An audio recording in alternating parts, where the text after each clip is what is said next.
अस्सलाम वालेकुम जी, मैं शेख आप लोगों के साथ पाकिस्तान केबल्स का फंडामेंटल प्लस रिज़ल्ट एनालिसिस करते हैं। उससे पहले आप लोगों को बता दूं कि 8 रुपये का डिविडेंड इसका अनाउंसमेंट हुई है और रिज़ल्ट और फंडामेंटल क्या कहते हैं उस पर भी अभी बात कर लेते हैं। इक्विटी 5.3 बिलियन 0.84 बिलियन की है, लॉन्ग टर्म लायबिलिटीज़ और करंट लायबिलिटीज़ हैं 4.8 बिलियन की, टोटल लायबिलिटीज़ हैं 5.68 बिलियन और करंट एसेट्स हैं 6.05 बिलियन के, जिसमें इन्वेंट्री है 2.5 बिलियन की और क्विक एसेट्स हैं जी 3.55 बिलियन के। डेट टू इक्विटी रेशो बहुत अच्छी है जी 1.06, करंट रेशो भी काफ़ी बेहतर है 1.25, क्विक रेशो नॉट बैड 0.73।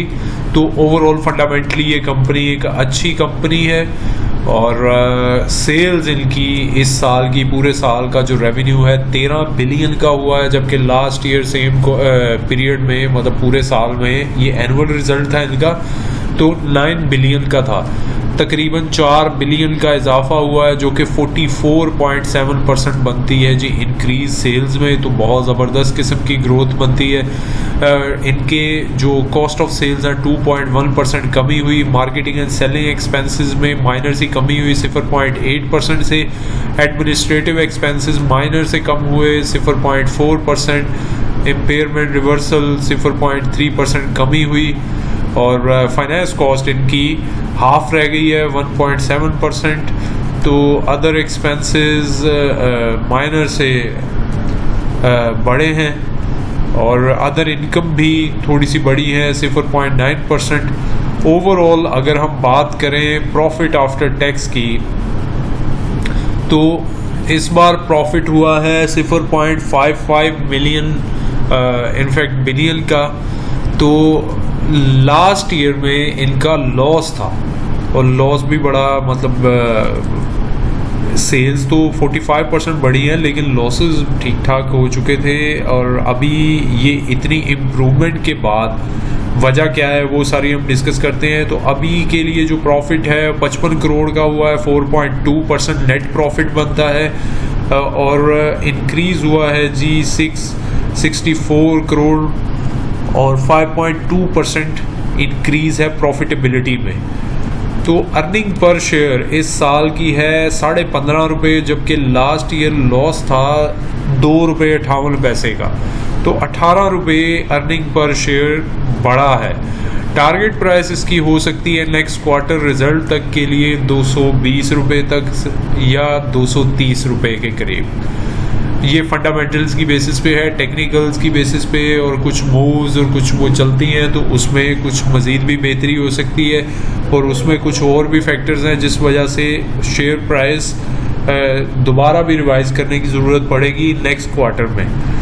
तो अभी इनके लिए जो बड़ी हाई क्वालिटी की ये पीवीसी कंपाउंडिंग प्लांट इन्होंने लगाया हुआ है, बड़ी हाई क्वालिटी की electric cables cable grade PVC compound ये सारी चीज़ें बना रहे हैं और इनके अभी जो है रॉ मटेरियल और वो सारे इंपोर्ट करते हैं ये बेसिकली, और डॉलर का रेट और वो भी एक बड़ा इम्पेक्ट करता है इन पे भी। और अभी भी ये डिस्ट्रीब्यूशन में भी है, प्लस इन्होंने अपना एक पावर प्लांट भी लगाया हुआ है जो 2 मेगावाट ट्राई जनरेशन करता है, ताकि ये अगर इनको किसी वजह से पावर सप्लाई का प्रॉब्लम आए तो भी ये अपने प्लांट के ज़रिए अपनी मैन्युफैक्चरिंग कैपेसिटी को डिस्टर्ब ना होने दें। और अभी अपने कुछ दूसरे भी रॉ मटेरियल्स भी खुद मैन्युफैक्चर करने के इनके प्लान्स चल रहे हैं, ये अपनी मैन्युफैक्चरिंग कैपेसिटी और फैसिलिटीज़ बढ़ा रहे हैं। इसके लिए इन्होंने एक नई लैंड भी ख़रीदी है और उसमें ये मज़ीद बेहतर और एडवांस टेक्नोलॉजी की मशीनरी लगाना चाह रहे हैं और ये अंडर प्रोसेस है, टेक्नोलॉजी पे भी ये काम कर रहे हैं। इसके अलावा ई कॉमर्स में भी इनका अच्छा खासा रोल हो चुका है। 54 इन्होंने अपनी ऑनलाइन आउटलेट्स बनाई हैं डिफरेंट शहरों में, जिसमें कराची, लाहौर, इस्लामाबाद, रावलपिंडी ये शामिल हैं और अभी तक 54 हो चुकी हैं। मज़ीद भी ये अपना एक्सपेंशन में चल रहे हैं ई कॉमर्स प्लेटफॉर्म में, तो ये ऑनलाइन स्टोर्स की वजह से भी इनको अच्छी खासी अर्निंग हो रही है। और अभी के लिए जो कंपनी की लास्ट ईयर के मुकाबले में अभी जैसे मैंने आपको बताया 45% इंक्रीज़ हुई है सेल्स, और उसमें जो वजह है प्राइसेस भी बढ़ी हैं और इन्होंने जो अपनी सेल्स प्राइसेस बढ़ाई अकॉर्डिंग टू इंटरनेशनल मार्केट में जो कॉपर प्राइसेस बढ़ी हैं उसके अकॉर्डिंग, ताकि इनकी प्रॉफिटेबिलिटी में फ़र्क ना आए। लेकिन ये वजह भी एक मेजर वजह है जिसकी वजह से इनका रेवेन्यू 45% बढ़ा है, लेकिन क्वांटिटी के एतबार से भी इनकी सेल्स पहले से बढ़ी है। मार्केटिंग एंड सेलिंग कॉस्ट जो इस दफ़ा थोड़ी सी बड़ी है क्वांटिटी के एतबार से अगर देखें, वैसे तो आपने ऊपर देख लिया कि बहुत माइनर से फ़र्क है और कमी हुई है सेल्स के परसेंटेज के एतबार से, लेकिन एक्चुअली क्वांटिटी के एतबार से ये बढ़ी है क्योंकि क्लियरिंग फॉरवर्डिंग एक्सपेंसेस के रेट इस बार प्राइसेस वो भी बढ़ी हुई हैं, और फाइनेंस कॉस्ट कम हुई है क्योंकि इंटरेस्ट रेट हाफ रह चुका है। तो इंटरनेशनल प्राइसेस ऑफ कॉपर जो इंटरनेशनल मार्केट में है लंदन मेटल एक्सचेंज पे, तो वो अभी भी बहुत तेज़ी से बढ़ रही हैं। $6,000 मैट्रिक टन अभी का जो रेट है बड़ा है, मतलब जुलाई 2020 से ज़्यादा है। तो ये सारे जो ट्रेंड हैं ये रिस्की फैक्टर्स भी हैं कि इंटरनेशनल प्राइसेस जब बढ़ती हैं तो फिर ऑटोमेटिकली तमाम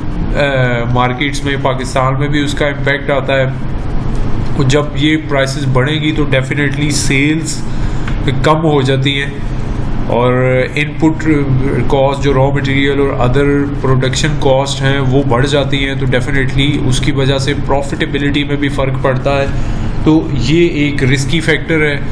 अदरवाइज़ बड़ी तेज़ी से ग्रो कर रही है कंपनी। एक साल में आपके सामने है कि रेवेन्यू तो जस्ट 45% बढ़ा है, लेकिन प्रॉफिटेबिलिटी बड़ी शानदार परसेंटेज के एतबार से और अर्निंग पर शेयर बड़ी ज़बरदस्त हुई है। और इनकी इन्वेस्टमेंट भी है जी इंटरनेशनल इंडस्ट्रीज़ में, लेकिन वो बहुत कम है। इन्फ्लुएंस थोड़ा सा है, ग्रुप में एक दो लोग हैं जो डायरेक्टर भी हैं कॉमन इंटरनेशनल इंडस्ट्रीज़ के या इंटरनेशनल स्टील्स के। तो ये एक हम कह सकते हैं कि ये भी उस ग्रुप का पार्ट है इंटरनेशनल इंडस्ट्रीज़ और ISL के। ओवरऑल वो पूरा नेटवर्क ही बहुत अच्छा है। बहरहाल ये बाइंग सेलिंग कॉल नहीं है, आप अपने हिसाब से बाइंग सेलिंग कर सकते हैं। मैंने अपने तौर पे इसका फंडामेंटल प्लस रिजल्ट एनालिसिस किया है। अल्लाह हाफ़िज़।